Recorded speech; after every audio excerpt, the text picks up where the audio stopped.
Are you wanting to quit your day job but you're worried about healthcare costs? We had the same worry. In this episode, we'll explain how we solved that issue, and we'll tell you how it's working with my recent heart stent procedure. Let's get started. This channel is dedicated to compact tractors and attachments and everything that relate to them. So why are we talking about healthcare? Well, some of our viewers have started their own tractor businesses, and we've kind of decided this year that we want to talk about some business topics as we go along, just occasionally touch on some different items. And some of these viewers that are starting these businesses are making enough progress that they're thinking about quitting their day jobs. So this episode is for you guys. Another aspect of this channel has simply been following our family through our journey, starting with 2 day jobs, Christy and I both working in corporate America, to our current role as, well, tractor ambassadors.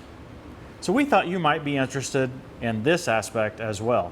Before we get too far into this, I just want to let you know that nothing we discuss in this episode is sponsored. We have no affiliation with any companies that we might mention.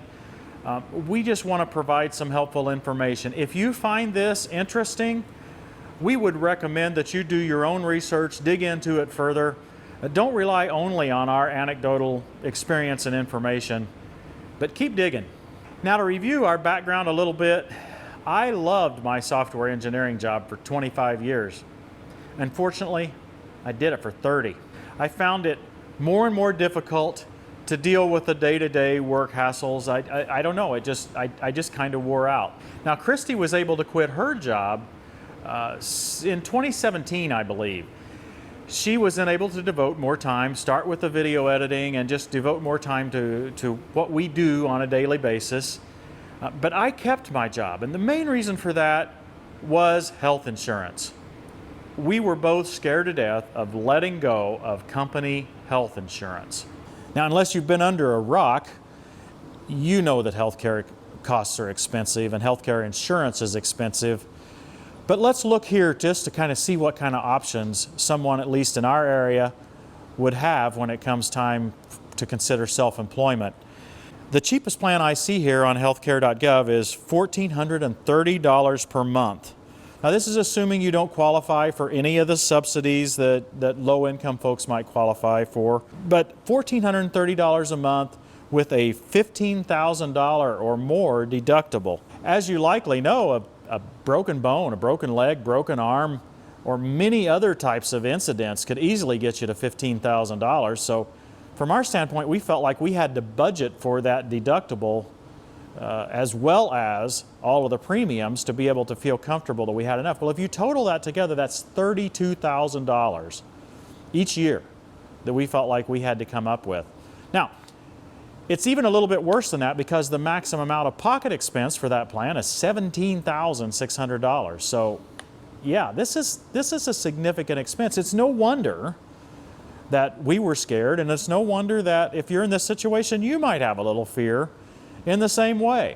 Based on experience and input from other family members, we began to look into these medical sharing programs. Now, these programs are a lot like insurance, or at least appear a lot like insurance, but they're not really insurance.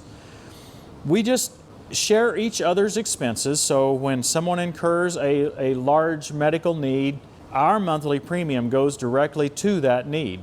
Likewise, when we incur a need, other folks' monthly premiums come directly to us. It's the same principle as insurance, where those risks are scattered among a large population of people, but there are some technical differences, and one of the issues is regulation. We'll talk more about that in a minute, but for the most part, it behaves a lot like insurance. We chose a company named Samaritan's Ministries for our sharing service. We chose it mainly because, just like I mentioned above, the experience of our family members and some close friends that had already been using this service for a long time, that just made us feel a lot more comfortable with this particular company. I think that's very important, that you have some longevity of understanding of, does this really work, and is this a reliable organization? So I think that's important. Samaritan's Ministries is a Christian faith-based organization. So we had to sign a statement of faith, and we had to agree to stay away from tobacco, to limit alcohol intake. It's not a problem, we don't drink at all.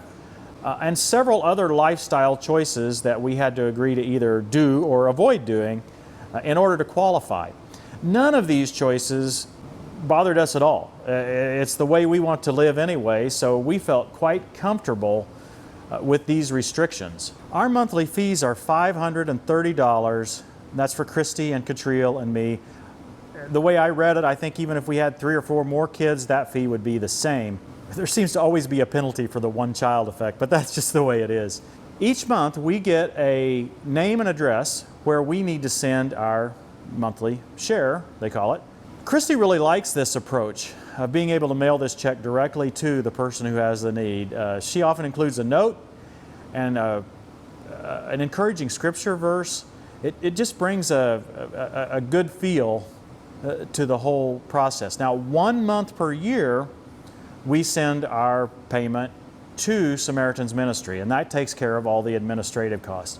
So less than 10% of our premium is used for administration. We feel pretty good about that too. Now, on this note of sending the shares directly, it'd be kind of cool if we actually sent our share payment to a TTWT viewer. Now, I guess I shouldn't wish anyone to have a medical need, so that's really not what I'm doing, but it still would be kind of neat if we actually recognized someone that we were sending our share payment to, or if they recognized us when they send their share payment to us. I don't know, it just seems very personal. So don't get sick, but if you do, hopefully you're using our same sharing plan. There are some pre-existing condition limitations. It's spelled out very clearly. I'm not sure I fully understand it all. I would encourage you to contact them directly if you're serious about it and actually explain your condition, and you should be able to get a direct answer on whether you're covered or whether you would be covered if you were to join their plan. Do your due diligence on that. Don't just hope that it's gonna cover your pre-existing condition. It also doesn't necessarily cover all the things that Obamacare would cover. In fact, there are several limitations. Abortion, drug abuse, alcohol abuse is not covered, or my favorite one is that injuries incurred from participating in a riot are not covered. So next time you viewers are planning a riot, don't invite me because I'll have to stay home. Okay, that's an overview of how the plan is supposed to work. But does it really work in practice? I thought the best thing for me to do was to show you some numbers and go through exactly what has transpired so far in our recent situation. If you've been following our channel, you know that I had a heart stent put into my LAD, left anterior descending artery. I think they call that the widowmaker, but it didn't make a widow yet this time. Christy still got me. The regular price for the procedure, the first bill we got was $117,602.98. But because we can be described as self-pay, they were able to lower that to $41,600 something. Now that's kind of bizarre. Yeah, we are self-pay because it's not involving an official insurance carrier. So because of that, just for that one reason, the hospital discounted the bill that much. It would be curious to me to know if when they bill us with a regular insurance plan and they get that copay from us, would that have been on $117,000? Would it have been on $41,000? Would it have been on something negotiated by an insurance provider that would even be lower than $41,000? Maybe above? I don't know, but it makes me very curious as to what we would have had to have paid. Not what we would have incurred, but what the insurance company would have incurred had we been on standard insurance. When Christy called to figure out, how are we going to pay this? What approach do we use? How do we pay it?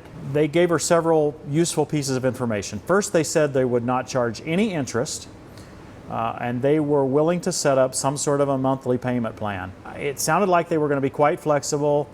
even maybe down to $100 a month or maybe even less. I don't know, but no charge of interest on the entire time. So if you can get over the fact that they charge this much money, then their terms seem to be quite flexible. Additionally, they said that if we would just pay it off over the phone, not necessarily just that day, but if we would just call and pay it all off in one shot, they would deduct another 10% from the bill. One more detail there, that even if we paid $100 a month for a little while and then paid off the remaining amount, anything that we paid off in that last payoff would be reduced by 10%.